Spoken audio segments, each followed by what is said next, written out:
How is it that Bangladesh, जो एक time पे साउथ एशिया का one of the poorest country था, वो आज कई लोग ये मान रहे हैं कि इंडिया से बेटर इकोनॉमी है। 1971 में जब बांग्लादेश को पाकिस्तान से इंडिपेंडेंस मिला, उस टाइम पे Bangladesh had already become the poorest region of Pakistan itself, इतना कि पाकिस्तान खुद इन लोगों पे पैसा खर्चा नहीं करना चाहता था। I mean cyclones, floods, famines, ये इवन पॉलिटिकल असैसिनेशंस, ये सब झेलते हुए भी बांग्लादेश आज ना सिर्फ इंडिया के साथ खड़ा हुआ है, but also it has crossed India in some of the economic parameters, and it is also considered as one of the most resilient countries on earth. I know आजकल किसी भी चीज पे better than India phrase use कर दो ना तो अलग ही इमोशंस बाहर निकल के आते हैं, अरे ये तो एंटी नेशनल है, देशद्रोही है, वगैरह वगैरह। एंड स्पेशली आजकल अगर मैं बांग्लादेश के बारे में ऐसी बातें कर दूं तो आई मीन उनकी तो इतनी बुरी हालत है कि उनके प्राइम मिनिस्टर को तो देश से भागना ही पड़ गया, राइट। वहां पे सिविल वॉर चल रहा है, राइट्स चल रहा है, माइनॉरिटीज के अगेंस्ट क्राइम के रिपोर्ट्स आ रहे हैं।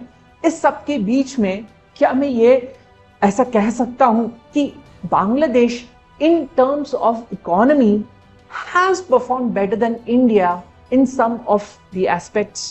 तो चलो इस वीडियो में पता करते हैं कि बांग्लादेश के इकोनॉमी क्या कर रहा है, एंड हम सबको एज इन्फॉर्म्ड सिटीजन्स इस सब के बारे में पता भी होना चाहिए। आफ्टर ऑल उनके जो इंटरिम प्राइम मिनिस्टर है वो एक नोबेल पीस प्राइज विनर है। कौन है वो, क्यों उनको नोबेल पीस प्राइज मिला था, ये सब हमें पता तो होना ही चाहिए, राइट। चलो वीडियो को स्टार्ट करते हैं। सो 1971 में जब बांग्लादेश को पाकिस्तान से इंडिपेंडेंस मिला था, तब बांग्लादेश की इतनी बुरी हालत थी कि तब यूएस के अंडर सेक्रेटरी ने बांग्लादेश को एकदम ही डिसमिस करते हुए उसको एक बास्केट केस कह दिया था। अब ये बास्केट केस क्या है? Basket case actually world war 1 में मिलिट्री के लैंग्वेज में एक स्लैंग होता था, और ये उन सोल्जर्स के लिए यूज होता था जो वॉर के टाइम पे अपने दोनों ही हाथ और दोनों ही पैर खो देते थे, and they had to be carried around in a basket, which basically meant कि वो खुद से तो कभी कुछ कर भी नहीं पाएंगे जिंदगी में। Throughout their lives they would be dependent on somebody else. But guess what, आज in GDP per capita terms Bangladesh is doing better than India.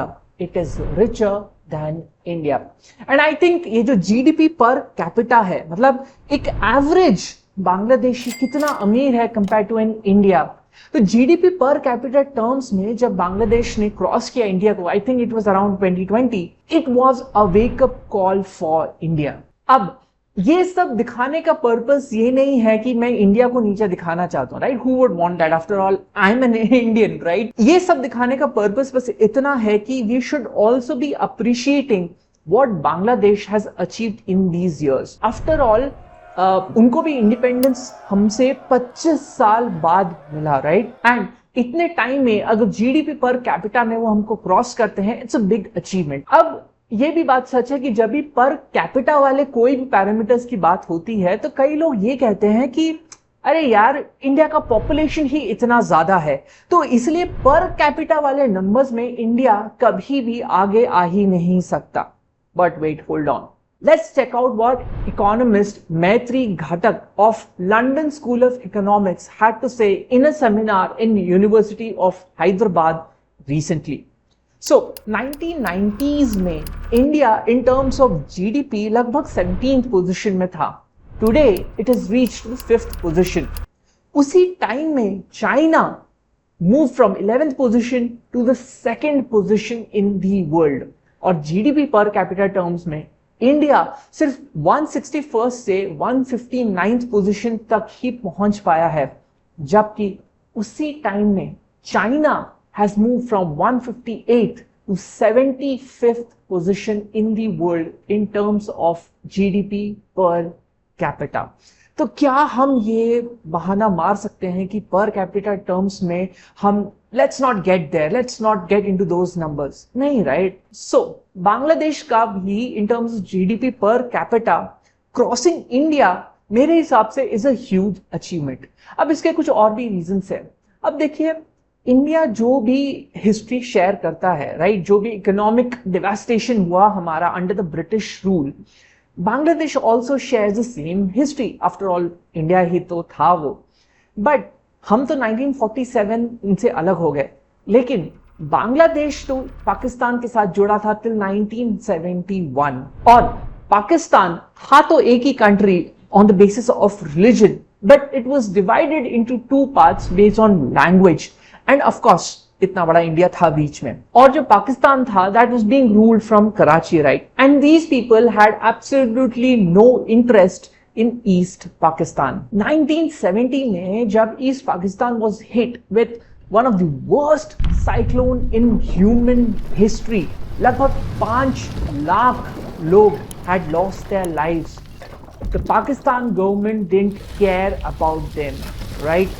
कोई rehabilitation नहीं, कोई aid नहीं, और जो बंगालीज थे उनका इतना ज्यादा frustration बढ़ गया था because of this negligence कि it gave more fire to their fight for independence from Pakistan. जिस तरीके से इंडिया पाकिस्तान के पार्टीशन के वक्त लाखों families had to be displaced, right? कुछ ऐसा ही हुआ था when Bangladesh was being formed. और ये जो रिवोल्यूशनरीज को रोकने के लिए पाकिस्तान के आर्मी ने 9 महीने का एक मिशन चलाया था, ऑपरेशन सर्च लाइट। इन 9 महीनों में उन सारे बंगाली रिवोल्यूशनरीज को ढूंढ ढूंढ के मार दिया गया था। And it was considered as one of the worst genocide in human history. और ये सब मिलिट्री एट्रोसिटी से बचने के लिए लगभग 10 मिलियन बांग्लादेशी लोग had to migrate to India. और सोचिए ये सब मैं 1970s की बात कर रहा हूं, राइट। सो इतने कम टाइम में to not only be able to stand beside a giant like India but also cross India in certain economic parameters, it's a huge achievement. But सवाल यही है कि सिर्फ जीडीपी पर कैपिटा ही है क्या, और क्या है? Let's get to the second factor. See India में फीमेल्स का participation in the labour force during the 1980s had reached more than 30%, which was काफी अच्छा नंबर था ये। But unfortunately it started decreasing. 2017 तक तो this had reached almost 23%.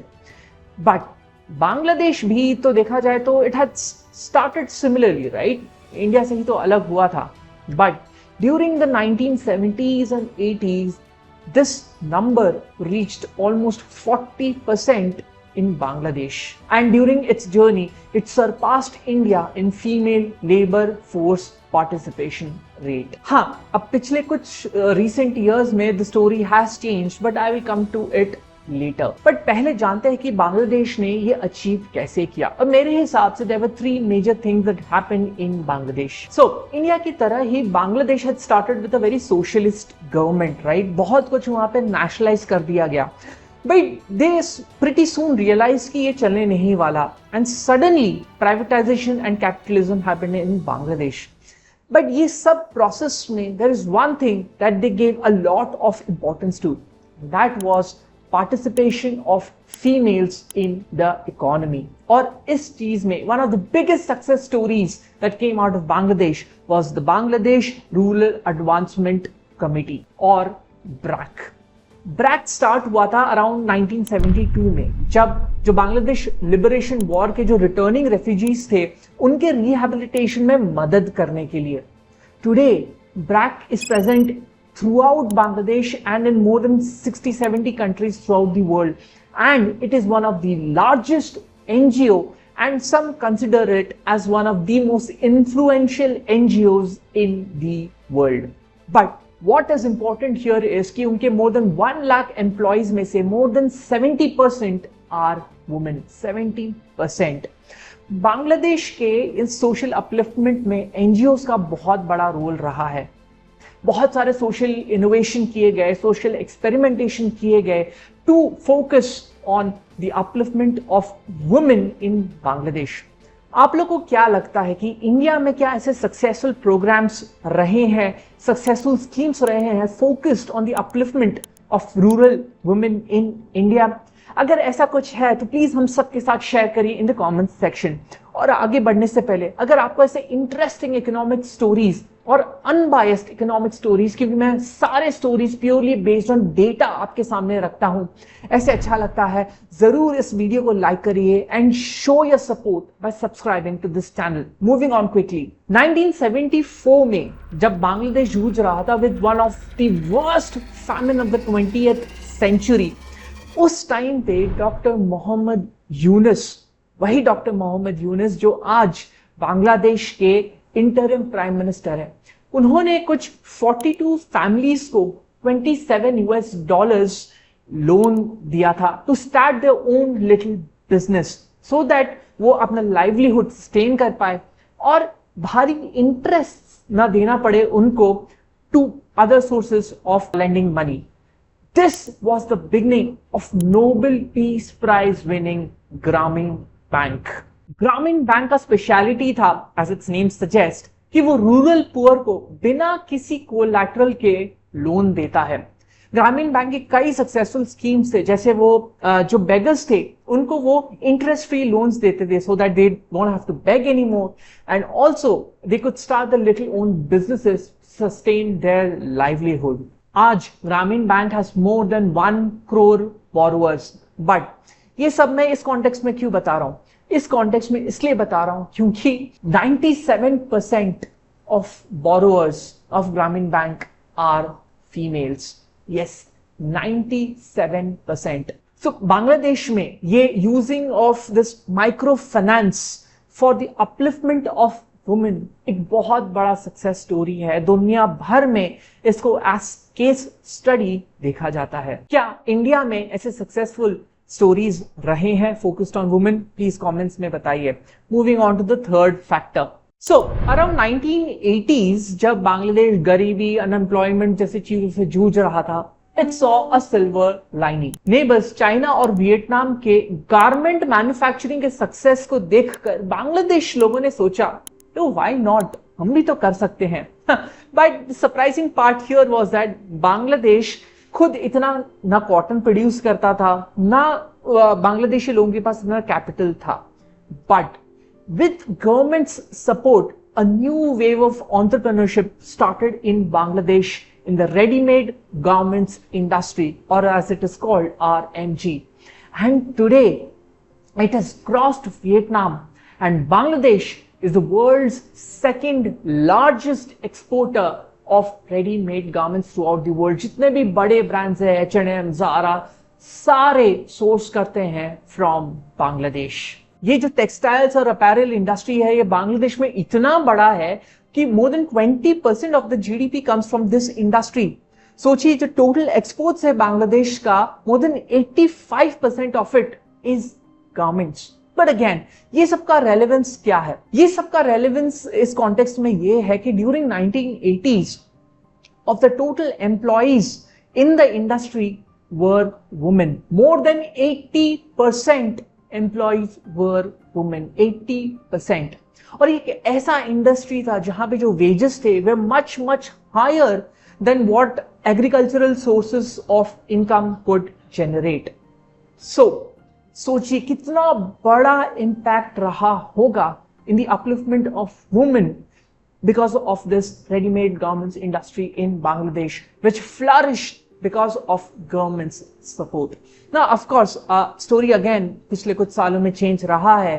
Female participation has dropped to 50-55%, which is alarming. But nonetheless, अभी तक पहुंचने में this has played a major role. So, ये तीन factors ने बहुत बड़ा रोल प्ले किया है बांग्लादेश में in improving women's participation in the economy, right? पहला successful NGOs, दूसरा the success of Grameen Bank, and तीसरा the ready-made garment industry's contribution. And हमने GDP पर कैपिटा देखा, female labour force participation rate देखा ना। अनफॉर्चुनेटली ऐसे और भी कई सोशल एंड इकोनॉमिक पैरामीटर्स हैं जहां पे Bangladesh is doing better than India. Life expectancy यानी कि कितने एज तक यूजुअली लोग जीते हैं उस कंट्री में, राइट?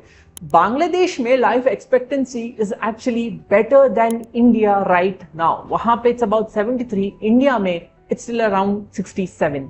इन्फेंट मोर्टेलिटी रेट यानी कि पर 1000 बर्थ्स में कितने children die under the age of 5. This statistic is also better in Bangladesh than India's.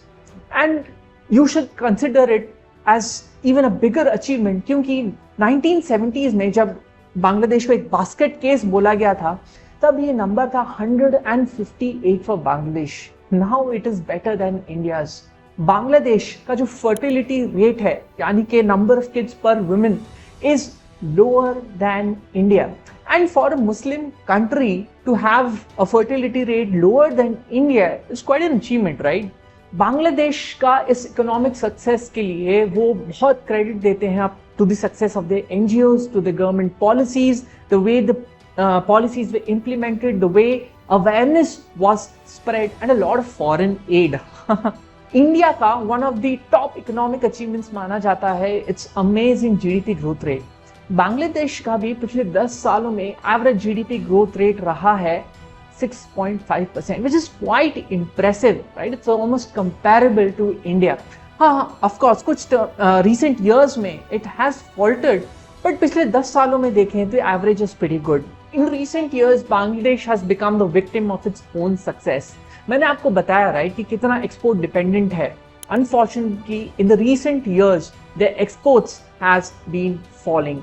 Unemployment has been rising in Bangladesh.